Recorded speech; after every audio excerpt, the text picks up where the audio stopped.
இன்று நிகழ்ச்சியில் திமுக நட்சத்திர பேச்சாளர் சிவாஜி கிருஷ்ணமூர்த்தி வந்துள்ளார். அவர் அன்புடன் வரவேற்போம்.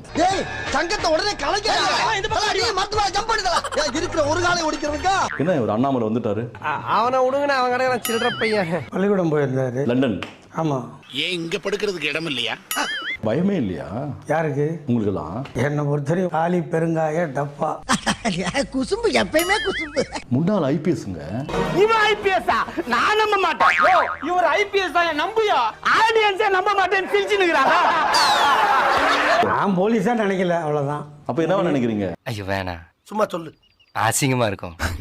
அசிங்கமா ஊர்ல இருக்கிற அக்யூஸ்ட் அத்தனை பேரை இப்ப பாதுகாப்பு தேடி பாஜகவுக்கு தான் போறான். ஊர்ல நொண்டி நோசக்கா, வெந்தது வேகாது, பெட்டி கடையில கடன் சொன்னது, பீடியை கிள்ளி குடிச்சது, சந்த கடையில கருப்பி திருடிட்டு கொண்டது, இந்த மொத்த கோபம் கிடக்குது. பாட்டாளி மக்கள் கட்சி, தேமுதிக இவங்க எல்லாம் தொடர்ந்து இருக்காங்களே. பாட்டாளி மக்கள் கட்சி இந்த கூட்டணி விஷயத்துல சேர்க்க